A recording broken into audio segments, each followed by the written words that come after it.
আসসালামু আলাইকুম ওয়া রাহমাতুল্লাহি ওয়া বারাকাতুহু। মাদ্রাসা জামিয়া উলুমুল কুরআন কানফালা নবগ্রাম মুর্শিদাবাদ। ইনশাআল্লাহ আমাদের ছাত্রদেরকে শিক্ষা দেওয়া হয়েছে কায়দা সম্পর্কে, তালাফুজ সম্পর্কে। ইনশাআল্লাহ আপনারা অনলাইনে দেখেছেন এবং আজকে আমরা চাই যেন প্রত্যেকটা মাদ্রাসা ছাত্র এবং ছাত্রীরা খাস করে যেন তালাফুজের সহিত কোরআনকে শুদ্ধভাবে পড়তে পারে। তার জন্য ডক্টর ইকবাল বলেছেন যে 3 is no doubt in the Quran, কোরআনের মধ্যে কোনো রকম ভুল ত্রুটি নেই। তাহলে যে কোরআনের মধ্যে শুরুয়াতে বলে দিয়েছে যে এর মধ্যে ভুল ত্রুটি নেই, তাহলে সেই কোরআনকে কীরকমভাবে শুদ্ধভাবে তালাফুজের সহিত পড়তে হবে, এটা আমাদেরকে করণীয় কি? তার জন্য সর্বপ্রথম আপনাদেরকে কায়দা শিখতে হবে। তাই আমাদের বাচ্চাদেরকে, ছাত্রদেরকে, ছাত্রীদেরকে কায়দা তালিম দিতে আছি। ইনশাল্লাহ আজকে আমাদের কায়দা হবে কি? গ্রুপে মাদ্দা। কি হবে? গ্রুপে মাদ্দা কয়টি? আলিফ, ইয়া, ওয়াও। এই তিনটিকে বলা হয় হুরুফে মাদ্দা। গোটা কোরআন শরীফের মধ্যে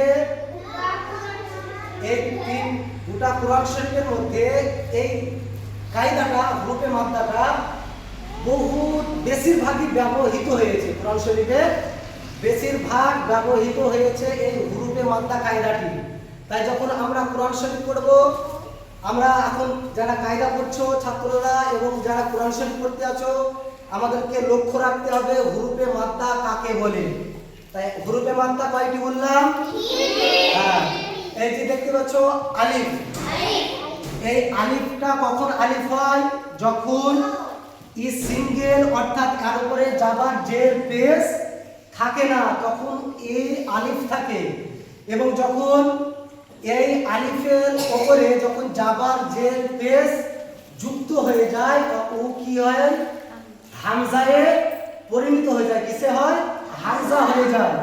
তাই যেমন এই আলিফ, তাহলে আলিফ সাকিন ডাইনে জাবার, তাহলে এটা কি? আলিফ সাকিন ডাইনে জাবার আছে, এই যে হামজা জাবার আ, তাই না? তাহলে এই আলিফ ফাঁকা আছে, আলিফের উপরে জাবার জের পেশ নাই, তাহলে আলিফ সাকিন ডাইনে জাবার। তাহলে একে যদি আমি যুক্ত করি, তাহলে হামজা আলিফ জাবার আ, আলিফ টান হবে এক আলিফ, এক আলিফ টান হবে।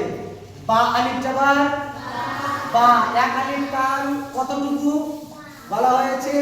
আমাদের প্রত্যেকজনের আঙ্গুল রয়েছে, এই আঙ্গুলটা যখন মানে মুঠিটা বোঝানো হয়, শার্ট করতে যতটুকু সময় লাগে শার্ট করতে, ততটুকু বলা হয় এক আলিফ টান। কতটুকু? এক আলিফ টান। হ্যাঁ, এই মুঠি বুঝে আছে, একে শার্ট করতে যতটুকু সময় লাগে ওকে বলা হয় আলিফ টান, এক আলিফ। এরকম বা আলিফ জাবার বা, সেরকম সা আলিফ জাবার সা, দাই জাবার দা, তাহলে সা দা, তাহলে আলিফ সাকিন ডাইনে জাবার হয়ে গেল। তাহলে এবার আমার দ্বিতীয় কি? এটা কি অক্ষর? ইয়া। জোরে বলো ইয়া। তাহলে ইয়া সাকিন ডাইনে জের, ইয়া সাকিন ডাইনে জের, তার উপরে জের আছে এই হামজার উপরে। এই আলিফটা যখন বললাম না, এর উপরে জাবার জের পেশ যখন থাকে না, তখন ও আলিফ হয়, যখন জাবার জের পেশ হয়ে যায় ও হামজায় পরিণত হয়ে যায়। তাহলে হামজা ইয়া জের ই, তাহলে ইয়া সাকিন ডাইনে জের। বুঝতে পারলাম? তাহলে ইয়া সাকিন ডাইনে জের। কোরআন শরীফে যে জায়গাতে ইয়া সাকিন ডাইনে জের থাকবে, সেই জায়গাতে এক আলিফ টান হবে। তাহলে দালিয়া জের দি, নুনিয়া জের নি,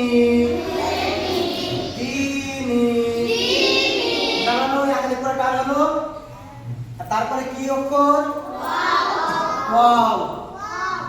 তাহলে ওয়াও সাকিন ডাইনে পেশ, বুঝতে পারছো ওয়াও সাকিন ডাইনে পেশ আছে তাহলে ওয়াও সাকিন ডাইনে পেশ এর সমান হয় যেরকম ওয়াও সাকিন ডাইনে পেশ কি হয় আলিফ ওয়াও পেশ হ্যাঁ এটা সিঙ্গেল থাকে তখন আলিফ হয় কিন্তু এর উপরে কি হয়ে গেছে পেশ উঠে গেছে কি পেশ সংযুক্ত হয়ে গেছে তাহলে হামজা ওয়াও পেশ উ বুঝতে পারছো এখানে প্রাণ আছে তাহলে কি হবে নুন ওয়াও পেশ নু হাফেজ হু নু হু তাহলে আজকে কিসের কায়দা হলো